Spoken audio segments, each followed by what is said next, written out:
오늘 함께 나눌 하나님 말씀 로마서 1장 16절과 17절 말씀입니다. 우리 잘 알고 있는 말씀이기도 하고요. 그리고 또 우리가 힘들어하는 로마서를 우리가 같이 좀 나누고 또 이야기하고자 합니다. 매일 성경 큐티 본문이 9월부터 로마서를 다룹니다. 그래서 로마서를 한 달 동안 중요한 본문들 몇 가지를 이제 뽑아서 같이 나누게 될 겁니다. 그리고 우리 주일학교 친구들은 그 매일 성경 가지고 지금 공과를 진행을 하고 있어요. 그래서 이 매일 성경 본문으로 우리 같이 함께 나누는 그 말씀들이 우리 교회 안에서 또 풍성해지기를 좀 소망하는 마음으로 말씀 준비했습니다. 같이 오늘 말씀 읽으실 때 우리가 복음이 무엇인지 그리고 복음에 어떻게 살아야 하는지 우리가 생각하면서 오늘 말씀 같이 나누길 원합니다. 우리 로마서 1장 16절과 17절 말씀 한 목소리로 같이 읽겠습니다. 시작! 내가 복음을 부끄러워하지 아니하노니 이 복음은 모든 믿는 자에게 구원을 주시는 하나님의 능력이 됨이라. 먼저는 유대인에게요 그리고 헬라인에게로다. 복음에는 하나님의 의가 나타나서 믿음으로 믿음에 이르게 하나니 기록된 바 오직 의인은 믿음으로 말미암아 살리라 함과 같으니라. 아멘. 혹시 잭슨 폴록이라고 하는 화가를 아십니까? 2013년도인가 가장 비싼 미술품으로 책정된 그 작품이 하나 있습니다. 그 작품을 잠깐 보여드리겠습니다. 잭슨 폴록이 만든 넘버 5라고 하는 작품이에요. 여러분 보실 때 이 작품 어떻게 보이십니까?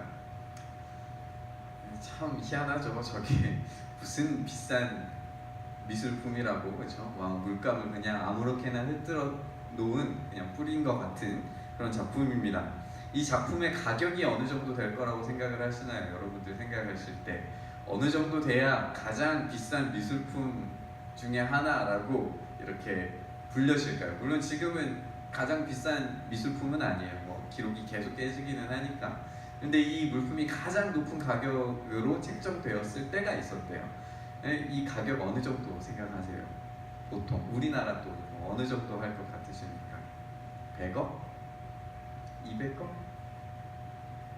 300억?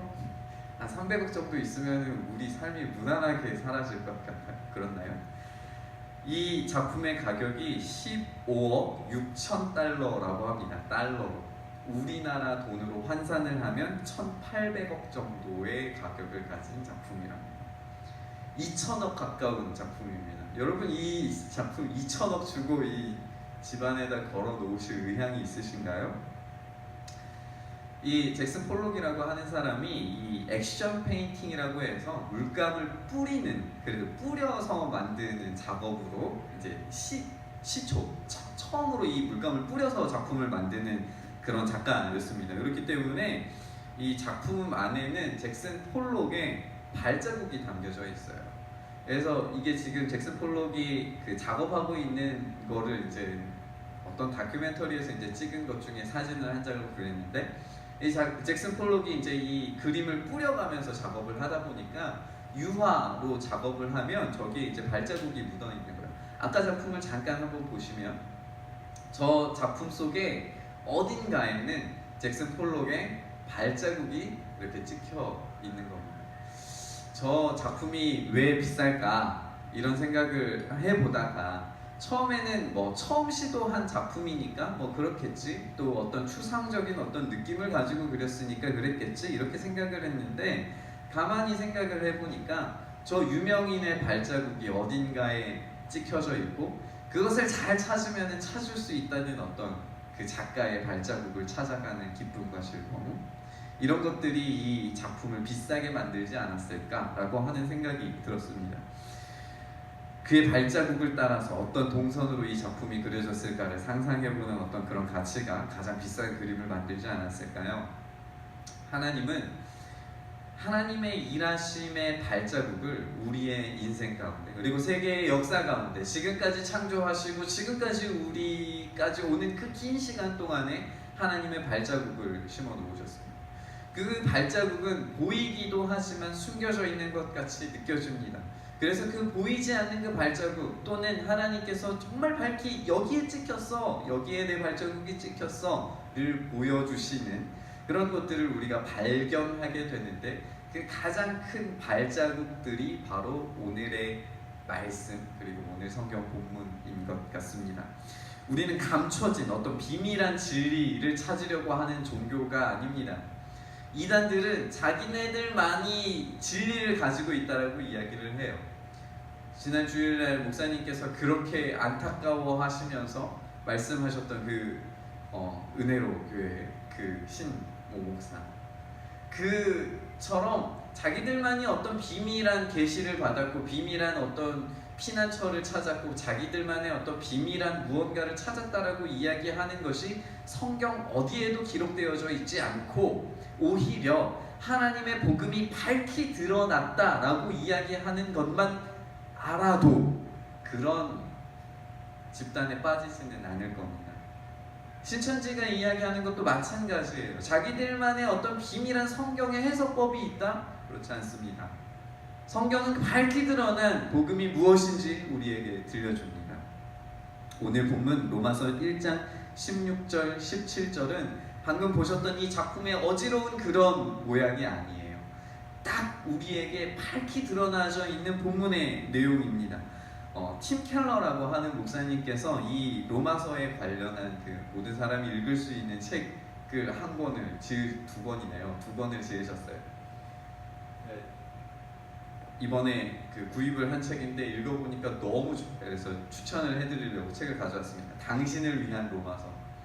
책 이름부터 좋죠. 여러분들을 위한 로마서입니다. 로마서가 어렵다 이렇게 생각하지 마시고, 로마서가 진짜 복음의 진수라는 것을 우리가 안다면 이런 책과 함께 이번 한 달 동안 이 로마서를 한번 묵상하시면서 이 로마서의 깊은 복음의 진리가, 복음의 진수가 어디에 있는지를 우리가 한번 찾아보는 영적인 여정, 이 여행에 함께 동참해 주셨으면 좋겠습니다. 어쨌든 이 팀 켈러는 이 로마서 1장 16절에서 17절이 하나의 완성품 같다라고 이야기를 해요. 그래서 이 복음이 확실히 줄여져 있는 이 본문 16절 17절을 가지고 로마서를 풀어내고 있다라고 이야기를 합니다. 우리 1장 16절과 17절 다시 한번 읽어보도록 하겠습니다. 시작.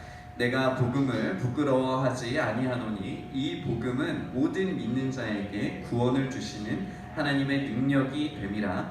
먼저는 유대인에게요 그리고 헬라인에게로다. 복음에는 하나님의 의가 나타나서 믿음으로 믿음에 이르게 하나니 기록된 바 오직 의인은 믿음으로 말미암아 살리라 함과 같으니라. 아멘.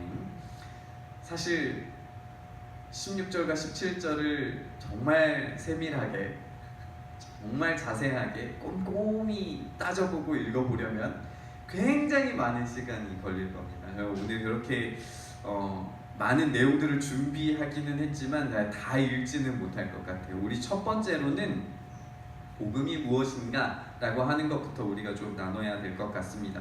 복음은 로마서 1장 2절에 이렇게 나와 있습니다. 이 복음은 하나님이 선지자들을 통하여 그의 아들에 관하여 성경에 미리 약속하신 것이다 라고 되어져 있어요. 복음은 어떤 구원의 확증, 또 이 복음은 우리가 천국에 가는 어떤 천국행 티켓이 아니에요. 복음은 그것을 받아들이는 순간 내 안에서, 내 내면 안에서 뭔가 신비로운 연합이 일어나서 그것으로 말미암아서 내 삶을 바꾸는 그 무언가가 우리가 알고 있는 그 복음입니다. 그게 맞는데 우리가 이상하게 복음 이야기하면, 기쁜 소식, 좋은 소식을 이야기하면 내가 마치 한순간에 일순간에 부자가 된다거나 일순간에 삶의 모든 문제가 해결되어지는 것을 생각할 때가 많은 것 같아요. 그런데 오늘 로마서 1장 2절을 기록하는 사도 바울은 이 복음은 그의 아들에 관한 이야기다 라고 이야기를 시작을 해요. 그리고 이 복음이 자기로부터 시작하는 것이 아니라 하나님으로부터 온 것이다 라고 굉장히 중요한 이야기를 지금 하고 있습니다. 여러분, 복음은 하나님으로부터 온 겁니다. 세상 다른 누군가가 준 것이 아니에요. 그렇기 때문에 이 복음을 함부로 바꾸거나 이 복음을 함부로 자기 마음대로 해석하거나 해서는 안 돼요. 하나님이 우리에게 주신 것이기 때문에 하나님이 우리에게 어떻게 보여주셨는지를 가만히 깊이 자세히 살펴보아야 됩니다. 이 복음이 우선은 아들에 대한 이야기예요. 3절과 4절을 한번 보시면 그의 아들, 그러니까 이 복음에 대한 설명을 지금 확장을 해가고 있는데 이 아들에 관하여서 말하면 첫 번째, 육신으로는 다윗의 혈통으로 났고 성결의 영으로는 죽은 자 가운데서 부활하시고 하나님의 아들로 선포되셨으니 그가 곧 바로 예수 그리스도다 라고 설명을 합니다. 여러분, 복음은 곧 아들 예수 그리스도입니다. 복음은 다른 이야기가 아니라 예수 그리스도에 대한 이야기입니다. 너무 잘 알고 있고 너무나 쉬운 이야기고 너무나 우리가 귀에 박히게 들은 이야기인데 이게 흔들려요. 예수 그리스도에 관한 이야기인데 이게 흔들려요.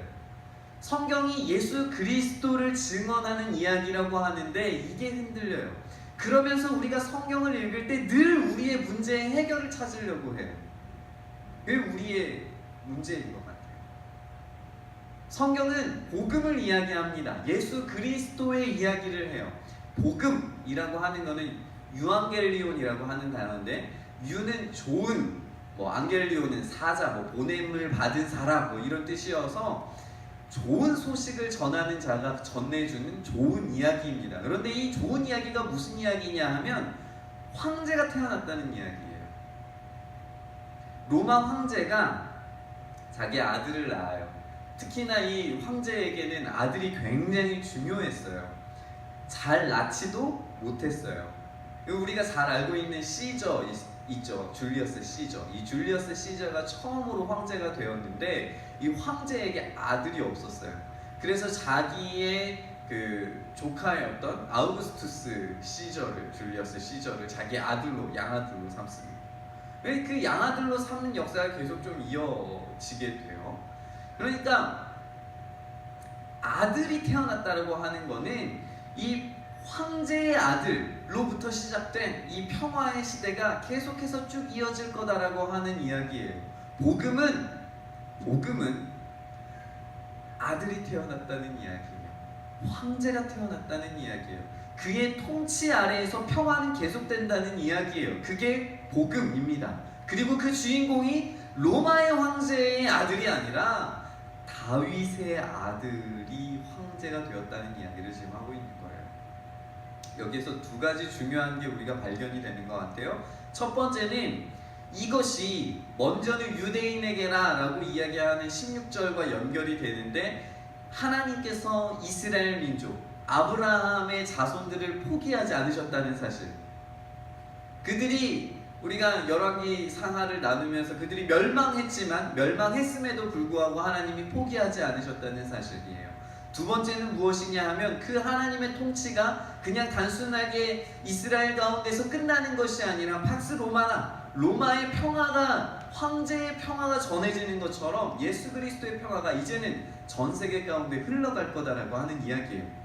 다시 한번 정리를 하면 복음은 예수 그리스도에 대한 이야기입니다. 예수 그리스도가 평화를 우리에게 가져오셨다라고 하는 이야기입니다. 그런데 왜 우리는 이 복음을 받아들이면서 우리의 문제를 예수님께 온전히 맡기고 예수님께서 내 삶을 통치해 주시기를 위해서 내 삶의 문제들을 하나님께 드리지 않고 다른 해결책을 찾을까요? 성경에서 왜 우리의 문제에 해결될 어떤 실마리들을 자꾸만 찾는 걸까요? 왜 내가 자꾸만 이 성경 가운데에서, 말씀 가운데에서 내 마음을 시원하게 해주는 그걸 자꾸 찾게 되는 걸까요? 오늘 이 본문의 말씀 중에서 드러난 것, 하나님의 의가 드러나셨다라고 하는 이야기를 통해서 오늘 이 문제를 한번 살펴보려고 합니다. 로마서 1장 5절에서 7절은 이렇게 돼 있어요. 그로 말미암아 우리가 은혜와 사도의 직분을 받아 그의 이름을 위하여 모든 이방인 중에서 믿어 순종하게 하나니 너희도 그들 중에서 예수 그리스도의 것으로 부르심을 받은 자니라. 로마에서 하나님의 사랑하심을 받고 성도로 부르심을 받은 모든 자에게 하나님 우리 아버지와 주 예수 그리스도로부터 은혜와 평강이 있기를 원하노라. 아멘. 복음의 엄청난 진리들과 진수들이 여기 다 있는 것 같기는 한데 막 아보문을 읽는 것처럼 가슴이 답답해지고 머리가 멍해지는 경험들을 우리가 쉽게 종종 합니다. 우리가 여기에서 딱 포인트 하나만 딱 집으면은 이런 것 같아요. 너희도 그들 중에서 예수 그리스도의 것으로 부름받았다. 여러분, 우리가 예수 그리스도의 것으로 부름받았대요. 우리가 예수 그리스도의 것이래요. 이것이 복음이래요. 우리가 그 통치를 받는 사람들이래요. 그 통치 안에 부름받은 사람, 그 안에 속한 사람이면 하나님의 그 통치, 하나님의 그 의의 통치, 예수 그리스도의 그 통치 안에서 우리의 삶이 문제가 없어야 돼요. 걱정이 없어야 돼요. 힘든 게 없어야 돼요. 그게 우리가 기대하는 복음이에요. 맞나요? 제가 잘 지적하고 있나요? 우리가 기대하는 복음은 하나님의 그 의의 통치 아래 있으니까 우리에게 죄가 건드리면 안 돼요. 우리에게 문제가 없어야 돼요. 외로움이 없어야 돼요. 걱정이 없어야 돼요. 우리에게 심란한 마음이 있어서는 안 돼요. 우리가 죄와 싸울 필요가 없어야 돼요. 그게 우리가 기대하는 복음이라고요. 그런데 우리가 살아보니까 그런 복음은 존재하지 않는 것 같아요. 그런 복음이 우리에게 없는 것처럼 느껴져요. 그게 우리가 이 복음을 부끄럽게 여기고 그 복음을 불편하게 느끼는 지점입니다. 오늘 이 본문에서 로마에서 하나님의 사랑하심을 받고 성도로 부르심을 받은 모든 자에게 우리 주 예수 그리스도의 은혜와 평강이 있어야 하는데 우리가 그 평강 가운데 살아가지를 못하는 거예요. 우리가 왜 이런 복음을 불편하게 느껴지는 삶을 살아가게 되는 걸까요? 오늘 로마서 1장 16절도 그거를 가장 먼저 처음에 다룹니다. 내가 복음을 부끄러워하지 아니하노니. 사도 바울은 지금 이 복음을 부끄러워하지 않는데요. 우리는 지금 부끄러워하잖아요. 우리는 불편하잖아요. 복음이 부끄럽지 않으세요? 복음이 불편하지 않으세요? 제가 부끄럽지 않으세요 이야기하니까 당황하셨죠? 나는 안 부끄러운데 이렇게 생각하실 수 있는데, 부끄럽다라고 하는 말은 어떤 사건 때문에 상실감이나 괴로운 느낌을 경험하는 것이 부끄러움입니다. 어떤 사건 때문에 상실감을 느껴요. 괴로운 느낌이 들어요. 그게 어떤 느낌이냐면 나는 복음을 믿어요. 예수 그리스도가 나의 왕이라고 믿어요. 그런데 내 삶 가운데에서 하나님의 그 통치가 느껴지질 않아요. 여전히 외로워요. 여전히 괴로워요. 나 진짜 하나님의 사람 맞나? 나 진짜 하나님의 통치를 받는 사람이 맞나? 이렇게 질문하는 거예요. 그런 불편감이 내 안에 생기기 시작하는 거예요. 그것 때문에 내가 하나님께 나아가는데 장애물이 생기기 시작하는 거예요. 여러분 그런 경험 없으세요? 혹시 지금 그런 경험 있지 않으세요? 내가 하나님 앞에 나와서 기도해야 되는데 기도가 꽉 막히고 기도가 되지 않는 상황, 그런 상태. 내가 하나님 앞에 이 복음의 진리 가운데 살아가기로 몸부림쳐 보는데 말씀이 잘 익히지 않고 기도가 잘 되지 않고 말씀이 귀에 들어오지를 않고 그것이 내 인생 가운데 삶 가운데 사라지지를 않는 그런 경험 때문에 불편감을 느낀다면 우리는 지금 이 복음을 부끄러워하고 있는 거예요. 팀 켈러는 이 부끄러움을 이렇게 정리를 해줬어요. 4가지로 정리를 해줬는데요. 첫 번째는 복음은 구원이 공짜고 이것이 우리에게 너무 과분하기 때문에 우리가 불편하다라고 생각을 한답니다. 우리에게 너무 과분한 거래요. 그런데 여러분 과분하다고 생각하세요? 정말 과분한 복음을 여러분 받으셨나요? 정말 그런 과분한 복음을 받았다면 우리 이렇게 살면 안 돼요. 그렇기 때문에 우리가 불편하게 느낀다는 거예요. 팀 켈러는 그렇게 설명을 합니다. 또 다른 거는 뭐냐면 이 공짜로 주어지는 이 구원이라는 설명 자체가 거짓말 아니냐는 거예요. 뭔가 더 요구하는 것. 교회가 세상에 요구하는 것, 교회가 돈을 요구하고 세를 불리기 위해서 그냥 공짜 티켓을 나누어 주는 것처럼 구원을 팔아내는 것 아니냐라고 하는 것 때문에 사람들이 불편감을 느낀다는 거예요. 두 번째는 예수님이 우리를 대신해서 죽으셨다고 설명하는 것이 불편한데요. 내가 정말 죽을 만한 죄인인지 의문이 든다는 거죠. 여러분, 그런 의문이 드십니까? 내가 정말 죽을 죄인인가? 내가 정말 죽을 만한 죄를 지었나? 나보다 훨씬 더 악한 자들도, 나보다 훨씬 더 잘못한 사람들도 여전히 떵떵거리면서 살고 있는데 나는, 그런 생각이 우리를 복음이 불편하게 부끄럽게 만든다는 거예요. 세 번째는 뭐냐면 선해지거나 영적이어서 구원받는 것이 아니라 예수 그리스도만 구원을 주실 수 있는 분이라고 설명하기 때문에 사람들이 이 복음을 불편하게 생각한다고 해요. 여러분들은 우리가 죄인인 것을 고백하고 그리고 다른 종교에는 우리가 구원이 없다는 사실을 믿기 때문에 이 자리에 나오셨지만, 세상에 나아가서 이 복음을 말하면 예수 그리스도에게만 구원이 있습니다라고 설명을 하면 우리는 그 순간 부끄러워져요.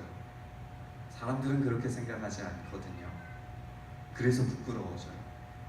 이게 우리가 걸려드는 문제예요. 네 번째는 어떤 정복이나 파괴를 통해서 구원을 얻는 게 아니라 섬김과 고난을 통해서 구원받는다고 설명하기 때문에 우리가 불편감을 느낀다고 이야기를 해요. 여러분, 이 지점이 우리가 지금 걸려있는 지점인 것 같아요. 복음을 믿으면 우리에게 평안함과 우리의 삶 속에 마음대로 살아도 될 만한 어떤 자유의 티켓이 주어져야 된다고 생각을 하는데, 섬김과 고난이 그 뒤에 따라온다고 하니까 이게 불편한 거예요. 이 팀 켈러가 이렇게 복음을 불편하게 생각하는, 복음 때문에 부끄러워하게 되는 이 지점을 설명하는 것을 쭉 읽으니까 이 네 가지 중에 어느 것 하나도 제 이야기가 아닌 게 없었어요. 제가 설명을 잘 해드렸는지 모르겠지만 이 네 가지가 우리를 불편하게 만들어요. 우리는 복음을 생각합니다. 압니다. 예수 그리스도의 것이라는 걸 알아요. 그런데 예수 그리스도의 그 이야기, 복음의 이야기가 정말 내 것이냐? 정말 가치롭게 내가 그 복음을 살아내고 있느냐? 그 복음 때문에 내가 아무런 부끄러움 없이 이 복음으로 살아내고 있느냐? 예수 그리스도의 통치를 받아 살아내고 있느냐? 이 질문들 앞에서 예라고 말을 하기가 너무 힘든 거예요. 여러분들은 그렇지 않으세요?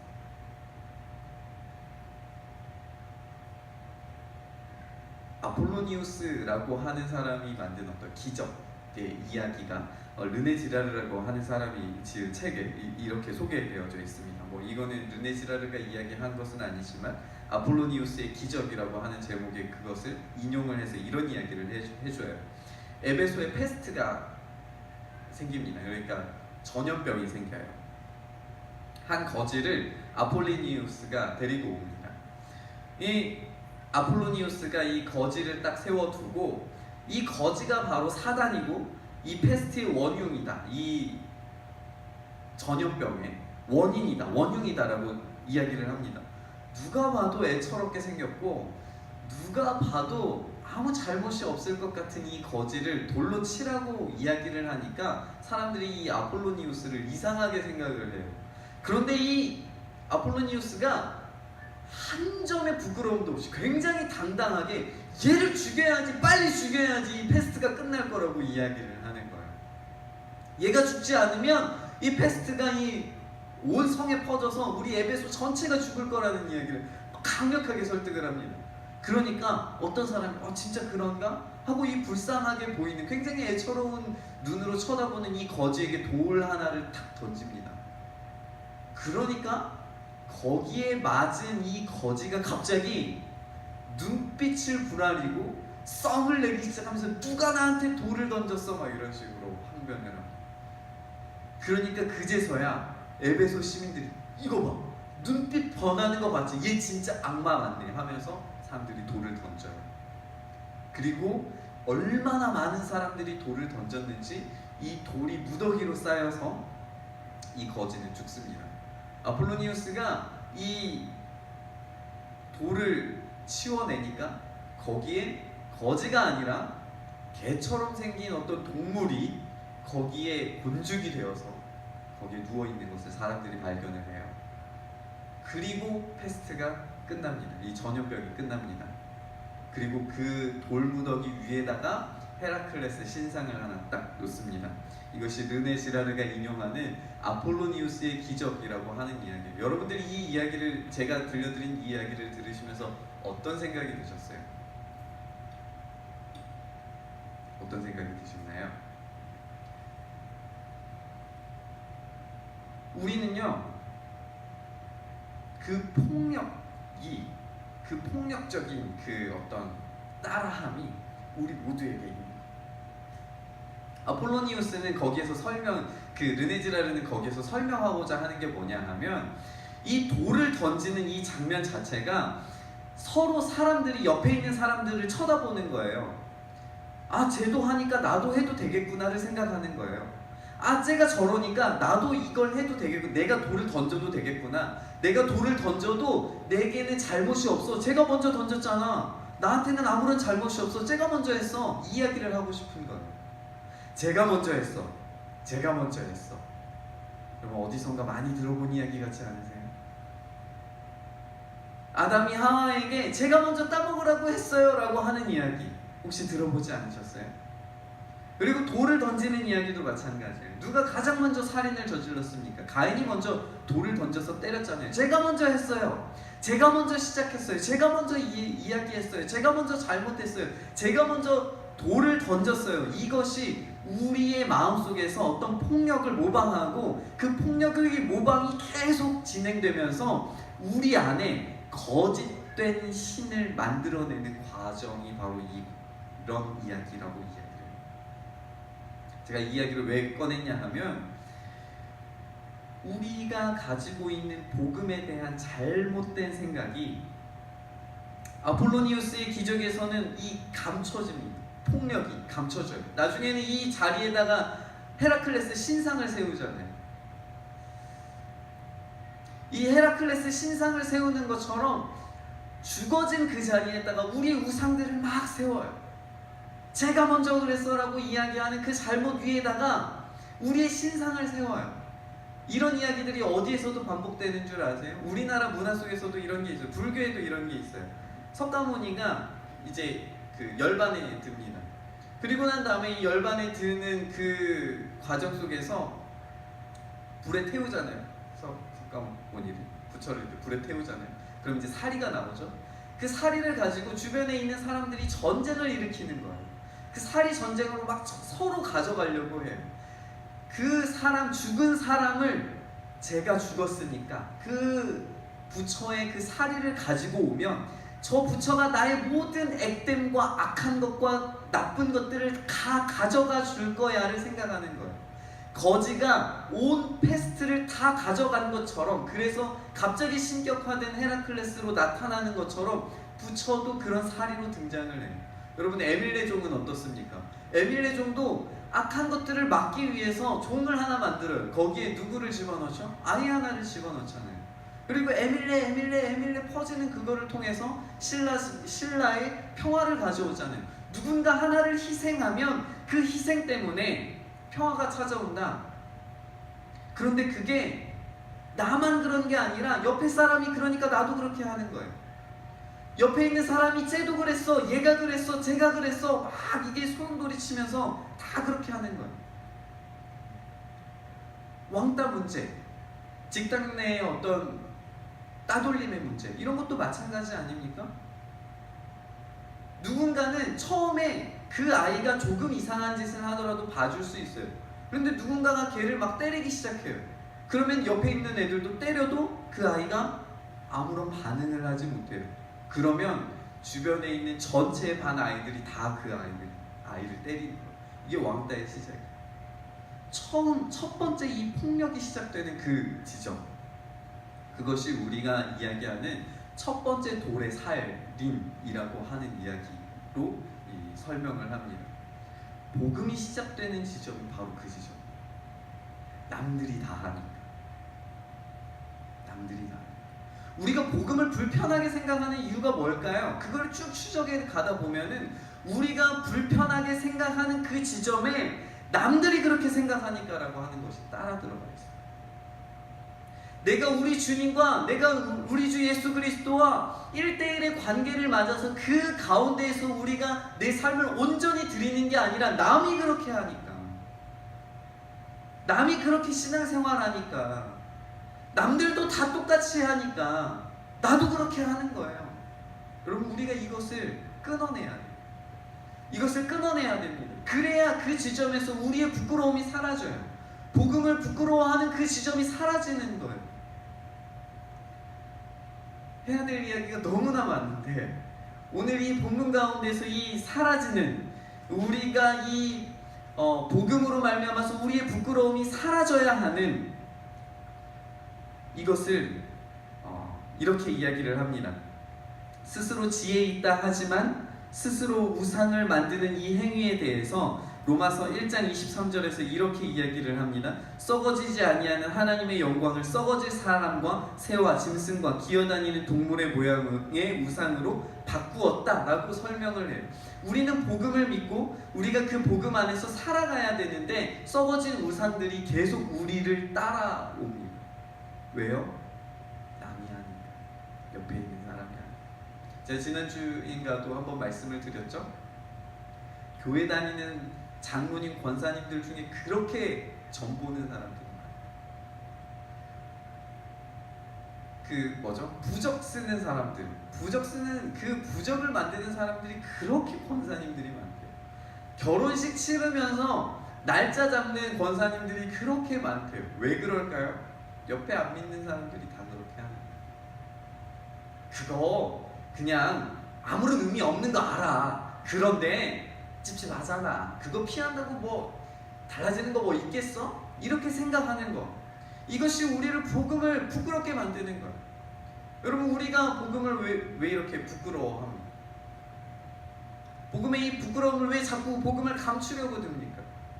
우리가 왜 이 복음에 우리가 갇혀 있습니까? 우리가 이 복음이 드러나는 게 아니라 왜 우리가 이 복음을 자꾸만 부끄러워해야 될까요? 그래서 이 하나님의 영광을 썩어질 사람과 새와 짐승과 기어다니는 동물의 모양으로 자꾸만 가둬버릴까요? 우리가 아니요, 저는 우리가 안 합니다라고 말할 수가 없는 거예요. 사람들이 하는 거를 그대로 따라가니까. 우리가 정말 복음대로 살아가고 있습니까? 우리가 정말 예수 그리스도가 우리의 온전한 주인이심을 고백하면서 살아가고 있습니까? 복음은 이 구조가 바뀌어야 된다는 것을 이야기를 해줍니다. 우리가 집단적으로 돌을 던지면서 사람을 죽이는 그 살해의 가정에 참여하는 것이 아니라 우리가 그것의 반대로 예수 그리스도께서 십자가에 달리신 사실을 기억하라라고 이야기를 해요. 여러분 어떻습니까? 예수님이 십자가에 달리신 과정을 한번 생각을 해보죠. 예수님이 달리신 과정도 똑같습니다. 아까 제가 말씀드린 그 아폴로니우스 기적에 나오는 그 거지와 동일합니다. 사람들이 처음에는 의아했습니다. 사람들이 처음에는 예수님을 좋아했어요. 호산나 호산나 다윗의 아들이요 구원하실 하나님의 왕이 오셨다라고 찬양을 했어요. 그런데 사람들이 돌변합니다. 누가 그랬을까요? 제사장들, 랍비들, 바리새인들, 그들이 하나씩 돌을 던지기 시작하는 거예요. 신성모독이다 이야기하는 거예요. 예수님이 말씀하신 게 그게 아닌데. 돌을 던지기 시작하니까 주변에 있는 사람들도 다 동조하기 시작해요. 심지어는 베드로도 그 자리에서 돌 던지는데 동참을 하는 거예요. 나는 그를 모른다. 다 던지는 거예요. 누구 한 사람도 피해가지 못했어요. 우리는 피해갔을까요? 우리가 예수님을 십자가에 못 박는 그 자리에 없었다고 해서 우리가 예수님을 십자가에 못 박지 않았을까요? 그것이 우리가 이 복음을 부끄럽게 여기는 그 자리인 거예요. 은연중에 내가 그 십자가에 못 박았다는 사실이 내 가슴에 찔리기 시작하니까 복음이 부끄러운 거예요. 내가 그 살해의 가담자 중에 한 사람이기 때문에 우리가 그것을 잊어버리고 싶어 해요. 그것을 받아들이고 싶지 않습니다. 그래서 그 십자가에 죽고 싶지 않아요. 그것은 부끄러운 자리니까. 십자가가 내 인생에 사라졌으면 좋겠어요. 복음이 우리가 바꿀 수 있는, 우리에게 효능 있는 부적이나 점이나 액땜이나 돼지머리가 아니라 하나님의 의로 우리에게 보내주신 아들의 이야기라고 하는 사실을 다시 한 번 더 기억한다면, 이 십자가는 폭력의 증거가 아니라 하나님의 사랑의 증거라는 사실을 우리가 받아들일 수 있게 됩니다. 예수님께서 십자가에 박히시고 권력과 권세와 세상의 폭력이 눈앞에 딱 등장할 줄 알았어요. 사람들이 거기에 돌무더기를 쌓아놓은 것처럼 예수님의 십자가를 보면서 저것이 세상의 권세를 드러내는 것인 줄 알았어요. 그런데 그때부터 해가 어두워지고 휘장이 갈라집니다. 바위가 터지고 산이 흔들립니다. 폭력과 권세, 로마의 황제의 권력이었던 십자가는 예수 그리스도라고 하는 그분 뒤에 숨어버립니다. 진짜 황제가 누구신지 보여주는 것은 십자가가 아니라 그 앞에 세워진 예수 그리스도였단 말이에요. 오늘 본문의 뒷이야기를 좀 해야 될 것 같습니다. 본문을 좀 한번 띄워주실래요?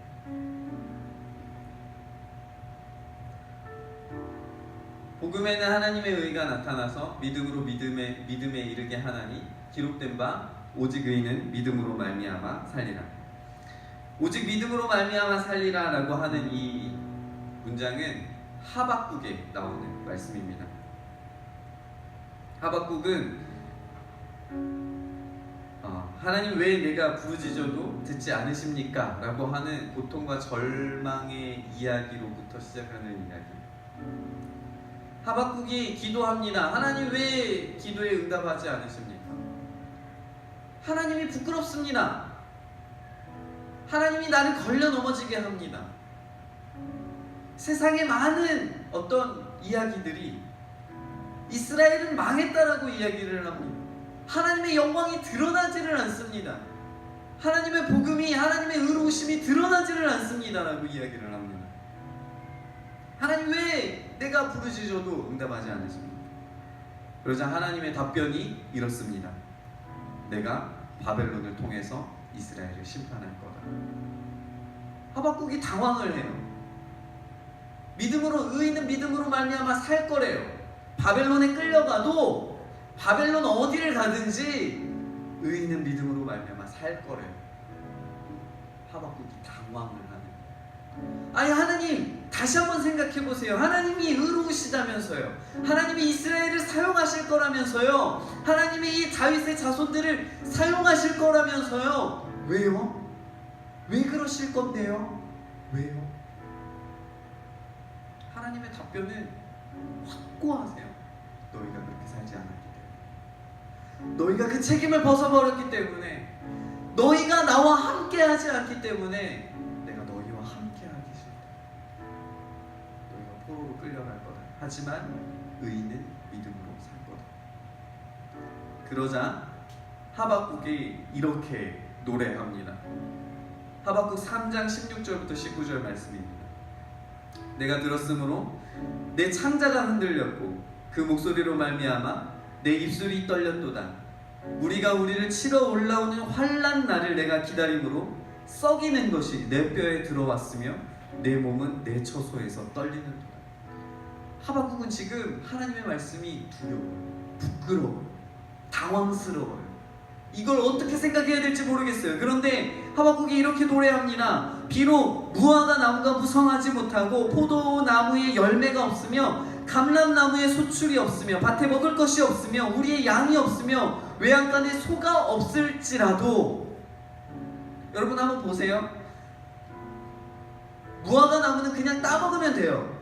그런데 그것도 없어요. 포도나무는 경작해야 돼요. 땅이 없어요. 밭에 먹을 것이 없대요. 농사를 지을 수가 없어요.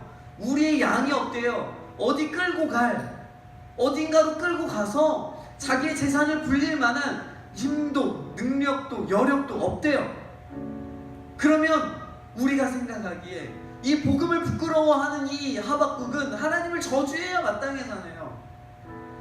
이 복음을 부끄러워하고 있는, 당황하고 있는 하박국은 하나님을 버려야 되잖아요. 그런데 어떻게 노래합니까? 18절에 말도 안 되는 노래를 부릅니다. 나는 여호와로 말미암아 즐거워하며 나의 구원의 하나님으로 말미암아 기뻐하리로다. 어떻게 기뻐할 수 있겠어요? 어떻게 즐거워합니까? 우리 가운데 기쁨이 있습니까? 우리 가운데 즐거움이 있습니까? 왜 우리에게 기쁨과 즐거움이 생기지 않는 걸까요? 하박국은 복음이 부끄럽지 않은 거예요. 하나님의 그 심판이 부끄럽지 않은 거예요. 하나님이 내게 달려오시는 그 진노의 소리가 이제는 은혜로 받아들여지기 시작하는 거예요. 내가 지금 당황스러운 삶의 모습에 놓여 있을지라도 하박국은 노래하기 시작하는 거예요. 더 놀라운 이야기는 19절입니다. 주 여호와는 나의 힘이시라. 나의 발을 사슴과 같게 하사 나를 나의 높은 곳으로 다니게 하시리로다. 라고 딱 끝나버려요. 이 본문을 어떻게 해석해야 될까 해석자들이 많이 이야기를 했는데, 이 본문은 시편 18편에 있는 말씀과 연결이 됩니다. 18편 33절에서 34절 이렇게 노래합니다.